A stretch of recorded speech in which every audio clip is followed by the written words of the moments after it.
नमस्कार दोस्तों, आज हम आपको बताने जा रहा हूं कि चाणक्य नीति ने स्त्री के बारे में क्या बताया है। चलिए सुनते हैं चाणक्य नीति, जिसे प्राचीन भारतीय राजनीति, सामाजिक और आर्थिक ज्ञान का संकलन माना जाता है। न केवल राज्यशास्त्र और राजनीति की बात करती है, बल्कि इसमें परिवार, जीवन और वैवाहिक संबंधों पर भी गहन विचार मिलते हैं। चाणक्य के अनुसार एक अच्छे वैवाहिक संबंध से न केवल व्यक्ति का व्यक्तिगत जीवन सफल होता है, बल्कि उसका सोया हुआ भाग्य भी जाग उठता है। चाणक्य नीति में ऐसी स्त्री के गुणों का उल्लेख किया गया है जो पति के जीवन में सुख, समृद्धि और उन्नति लाती है। ऐसी स्त्री को उन्होंने महालक्ष्मी के रूप में वर्णित किया है, जो घर परिवार में धन और समृद्धि की वर्षा करती है। चाणक्य का मानना था कि जिस पुरुष का विवाह एक गुणवान स्त्री की चर्चा की गई है, वे निम्नलिखित है: धार्मिक और सुसंस्कृत। एक गुणवान स्त्री वह होती है जो धार्मिक हो, परंपराओं का सम्मान करती हो और सदाचारी हो। ऐसी स्त्री का स्वभाव विनम्र होता है और वह धर्म के मार्ग पर चलने वाली होती है।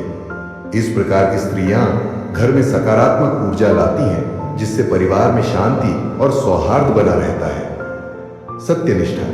चाणक्य के अनुसार सच्चाई और ईमानदारी स्त्री के प्रमुख गुण होने चाहिए। जो स्त्री सत्यवादी होती है, वह न केवल अपने पति का सम्मान करती है, बल्कि पूरे परिवार में एक आदर्श रूप में देखी जाती है। ईमानदार और सत्यनिष्ठ स्त्री जीवन के हर संकट में अपने पति का साथ देती है और उसे जीवन में सही दिशा दिखाती है। धैर्यशील और समझदार। स्त्री का धैर्य और समझ परिवार को उन्नति की ओर ले जाते हैं।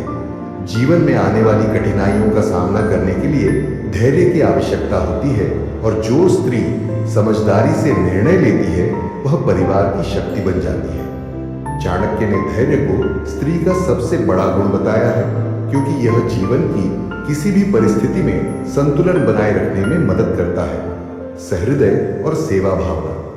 एक स्त्री का हृदय विशाल और दूसरों की सेवा करने की भावना से भरा होना चाहिए।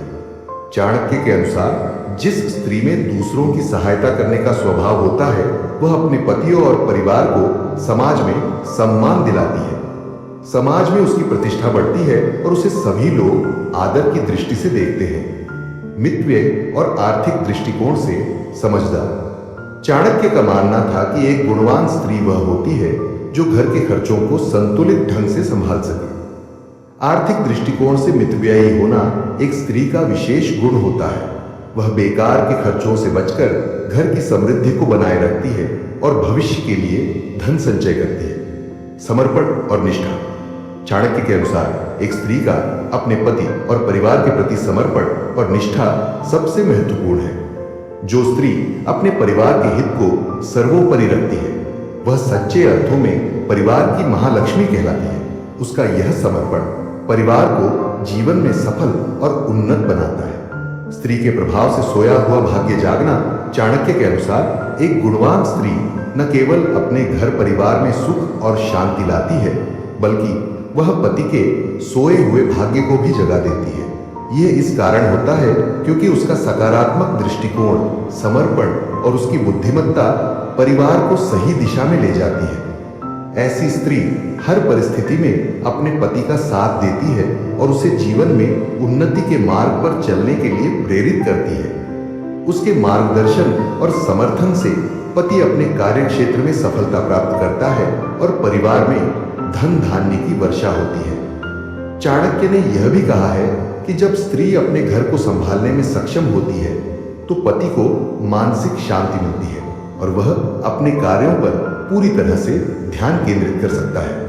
इस प्रकार उसकी मेहनत रंग लाती है और उसका सोया हुआ भाग्य जाग उठता है। महालक्ष्मी के रूप में स्त्री चाणक्य नीति में जिस स्त्री को महालक्ष्मी कहा गया है, वह स्त्री है जो घर में केवल धन और संपत्ति ही नहीं लाती, बल्कि शांति, संतुलन और सुख भी लाती है। उसके कारण परिवार में उन्नति होती है और सभी सदस्य खुशहाल जीवन जीते हैं। चाणक्य के अनुसार जब पति का विवाह एक गुणवान स्त्री से होता है, तो वह परिवार की दिशा बदल देती है। उसके अच्छे गुणों के कारण परिवार में आर्थिक, सामाजिक और सांस्कृतिक समृद्धि आती है। वह अपने कार्यों और विचारों से परिवार को धन्य कर देती है और परिवार का भाग्य बदल देती है।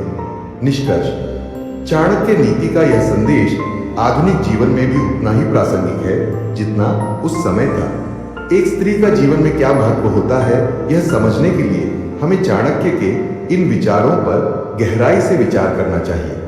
जो स्त्री बुद्धिमान, सुसंस्कृत और समर्पित होती है, वह न केवल अपने पति का जीवन धन्य करती है, बल्कि पूरे परिवार की समृद्धि का कारण भी बनती है। महालक्ष्मी के रूप में ऐसी स्त्री अपने परिवार के लिए एक आशीर्वाद होती है, जो धन और खुशहाली की वर्षा करती है और पति का सोया हुआ भाग्य जागा देती है। नमस्कार दोस्तों, अगर आपको यह वीडियो पसंद आया हो तो कृपया इसे लाइक करें और हमारे चैनल को सब्सक्राइब करें ताकि हमारे आने वाले वीडियो सबसे पहले आप तक पहुंचे। धन्यवाद।